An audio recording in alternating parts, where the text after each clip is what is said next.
When we left off, we were discussing how Kant's formulation of a unified theory of the world as a mixture of both empiricism and rationalism inspired many others to follow suit.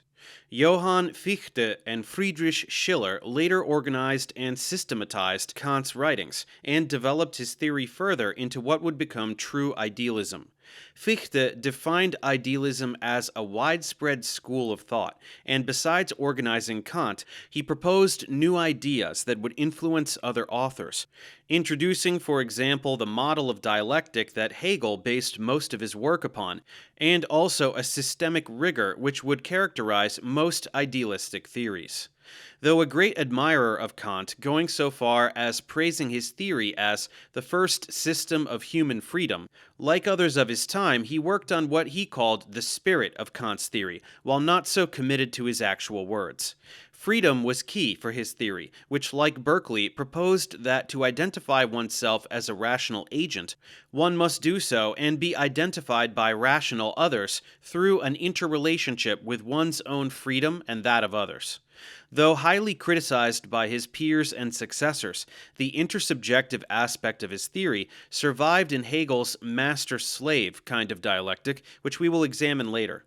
Schiller, on the other hand, developed his version of idealism toward a theory more centered on aesthetic values, given his main occupation as a writer of plays and poetry, while Kant defined the sublime, or the utmost beauty, as the thorough development of reason and artistic skills to perfectly represent the natural world in an apparently effortless manner with no clear-cut objective definition. The concept of beauty for Schiller was objective and intrinsically connected to the moral good and freedom. Through reason, one would be able to identify the feeling generated by what is beautiful, which was synonymous with goodness itself, and hone them into perfecting oneself with due diligence and discipline in an almost instinctive form, much like Kant's correlation of skill with the sublime.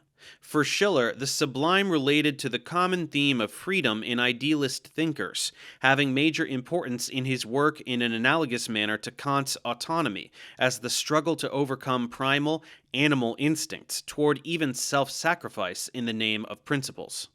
Georg Hegel was one of the classic idealists, defending an absolute version of it, and he was also the last of them, creating an even more ambitious general philosophical theory comprehending the self, ethics, politics, culture, and the world. Though dialectics is a method existing since ancient Greek philosophy, Fichte reformulated it, and Hegel developed and proposed it as a general law that everything in the world followed. First, a thesis exists, or a positive conception of something. Then, almost automatically, as a part of itself, an antithesis comes along, a direct denial of this original thesis. Through their conflict, a third position appears, the synthesis. The synthesis encapsulates certain elements of both the thesis and the antithesis, while also denying some of them and generating new aspects. It will then serve as a new thesis, and the whole process continues indefinitely.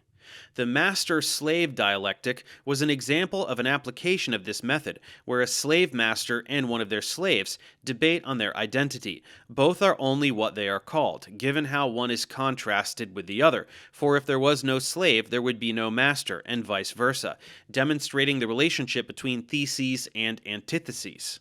The synthesis of this relationship would be a violent altercation where both would realize the struggle between them to be as meaningless and arbitrary as their previous differences were.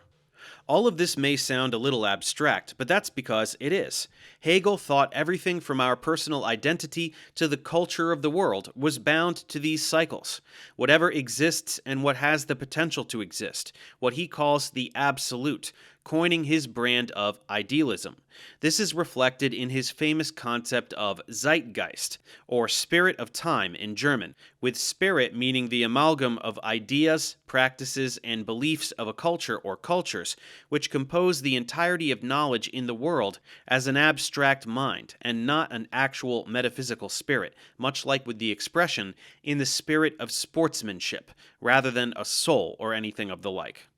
His dialectic method, conjoined with his perspectives on metaphysics, culture, and politics, would imply that there's a point in history where nothing would be hidden from the human mind, because there's no more thesis and antithesis from which to forge a new synthesis. Hence, we would reach a point of absolute knowledge and truth, or the end of history. This level of abstraction in a highly logical model of societal behavior that Hegel offers aims to reach ahistorical truths about the world, a sophisticated model that many still refer to in history and cultural analyses, recently even reassessing the logical system itself for a renewed relevance. Though it can be said that idealist philosophy died with Hegel, most of these authors after Kant lived in a similar time frame and had many exchanges of ideas. Friedrich Schelling was another one of them, who, much like Schiller and the overall Sturm und Drang literary movement that led to Romanticism, had a great focus on nature and the pagan roots of religion on the rise during the time of the idealists. Akin to Montaigne and the ever-changing landscape of modern philosophy, his perspective constantly shifted, even though his philosophical and logical rigor did not. He developed Fichte's theory, mixed it with Spinoza, and also both praised and criticized much of Kant, especially regarding nature. He also praised much of Leibniz's work and incorporated many aspects of his monad theory during his early, more natural-oriented period. This period was characterized by an attempt to conciliate Kantian idealism with a philosophy of nature, and his focus on Spinoza, who previously attempted something similar as we saw, led him to a split from Fichte's paradigm, who thoroughly criticized Spinoza as dogmatic, toward a theory of philosophy with an even greater focus on subjectivity. Hegel even sided unanimously with Schelling's critique of Fichte until Schelling criticized his idea of the absolute toward a more subjective perspective, which also meant a separation between both authors.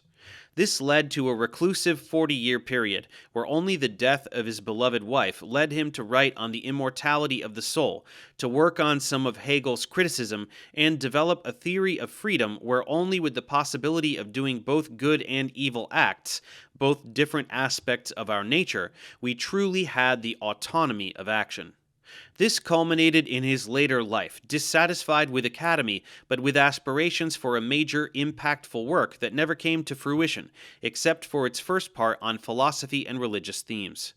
In it, he proposed that the history of religion should be addressed with philosophical thought, as the existence of the Christian God was a strong analogy for the self coming into conscience from an eternal slumber by discovering themselves through reflective and rational thinking, and all of their manifestations throughout history are a picture of the cultural and intellectual context therein.